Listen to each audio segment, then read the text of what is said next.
It's June 2014. Derek and Maria Broaddus, they've just bought this beautiful 6-bedroom Dutch colonial home, paid $1.3 million. They have 3 young kids. This house, well, it was supposed to be their dream, their safe place, their sanctuary. They were about to find out that sometimes the places that seem safest hold the darkest secrets. So the family hadn't even fully moved in yet. They were doing some work, painting, getting things ready for the kids. And that's when the first letter showed up. It looked ordinary. A plain white envelope, standard postage, nothing to make it stand out. No return address either. It was addressed simply to the new owner. Inside, the very first line, it almost sounded friendly, deceptive really. It said, "Dearest new neighbor at 657 Boulevard, allow me to welcome you to the neighborhood." But that welcoming tone, it lasted for maybe that one sentence, then it just shifted dramatically, turned dark, possessive. The writer started talking about this multi-generational duty connected to the house. The watcher wrote, and this is a direct quote, "My grandfather watched the house in the 1920s. My father watched in the 1960s. It is now my time." It wasn't just like a random threat. It felt like they were building a mythology around themselves and the house. And the letter went on, talking about the house almost like it was alive. Quote, "I am the watcher, and I have been put in charge of watching and waiting for its second coming." The watcher knew things they really shouldn't have known. The letter mentioned the family's minivan, the one parked outside while they were doing renovations, and mentioned the number of children they had, 3. And then this is the part that really gets you. It referred to the kids by their nicknames. Nicknames only close family and friends would use. Definitely not public knowledge. It implied someone was close by, watching them, consistently, invasively. Yeah. But the real terror, the absolute peak of it in that first letter, was when the focus shifted from just observing to, planning. The letter said, "I see you have children. I've seen them already. Do they play in the yard yet? Or are they too afraid to go outside?" And then this line, the one Derek Broaddus later said, just froze him. It targeted their deepest fear as parents, it read. "It will help me to know who is in which bedroom so I can plan better." Plan better. Imagine reading that about your children. They called the police right away, naturally. And when the officers arrived, read those words about needing to know which bedroom the kids are in. Their reaction was reportedly pretty stark. People described the officers' faces just turning pale. They understood the gravity immediately. Their advice was direct. First, they said, absolutely do not move your children into this house. Not yet. And second, crucially, keep this quiet. Don't tell neighbors. Don't talk about it. The fear was it could tip off the person responsible, who might be nearby. So think about that. It created this instant awful bind for the family. They're terrified. They suspect someone in the neighborhood, but they're told not to talk to anyone there. Isolated in their fear. A second letter arrived soon after. This one felt more aggressive, definitely more impatient. And the possessive language ramped up. The note started projecting feelings onto the house itself, like the building wanted them there. The watcher wrote, 657 Boulevard is anxious for you to move in. It has been years and years since the young blood ruled the hallways. Wow. That phrase, young blood, is just chilling. And it kept appearing. The second letter also showed the watcher knew they were doing renovations. It asked, have you found what is in the walls yet? Why are you here? I will find out. Well, what is in the walls? I mean, what does that even mean? It just adds layers of paranoia. Is there something hidden? Is it just metaphorical? You don't know. So faced with this, the Broadduses, they went all out trying to find who was doing this. They hired a well-known private investigator, an ex-FBI agent, I believe. They installed security cameras all around the property, focused on approaches, the mailbox, trying to catch anyone who might be delivering these letters or watching. But it was just incredibly frustrating.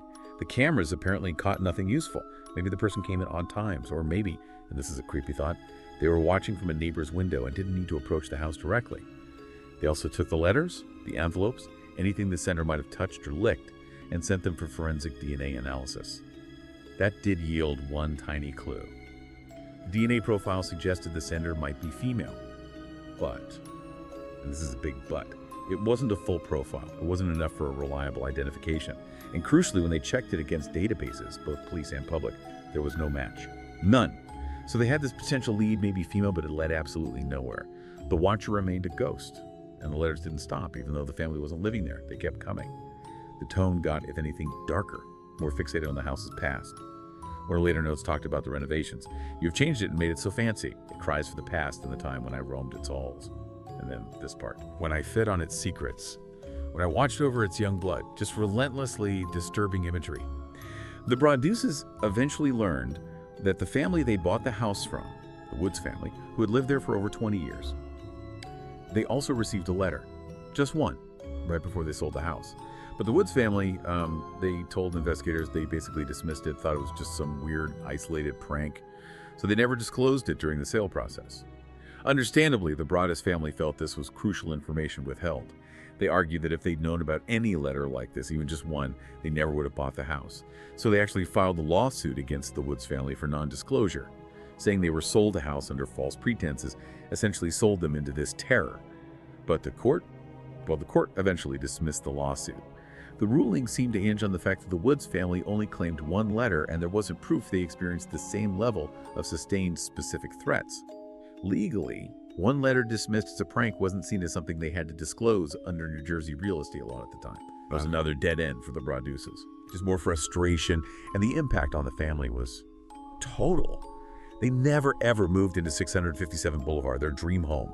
That house they'd sunk their savings into, paid $1.3 million for it. It just became this huge weight, a financial black hole, and a constant terrifying reminder. They even tried, to cut their losses by renting it out in a desperate move. But the watcher didn't care who was inside. The renters also started getting letters, which proved something important, actually. It showed the stalking wasn't personal, not really about the Broaddus family specifically. It was tied to the house itself. Whoever lived at 657 Boulevard was the target. The watcher was watching the house. So after 5 years of paying a mortgage, property taxes, upkeep on a house they were too terrified to live in, they finally sold it in 2019.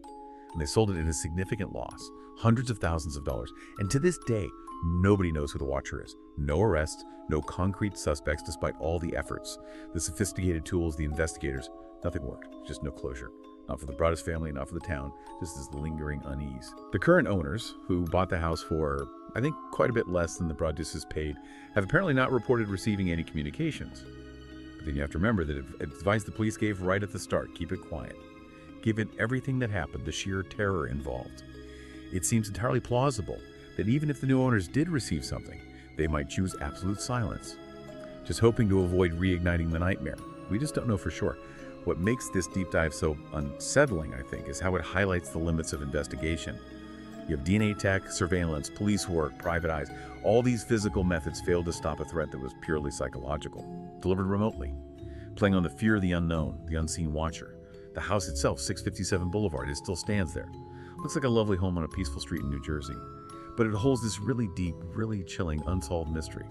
It undermines that basic idea of feeling safe in your own home. And the most disturbing thought, perhaps, to leave you with, somewhere out there. The person calling themselves the Watcher might still be watching 657 Boulevard. Waiting. Maybe waiting for the next family. Waiting, as the letter said, for the young blood to return.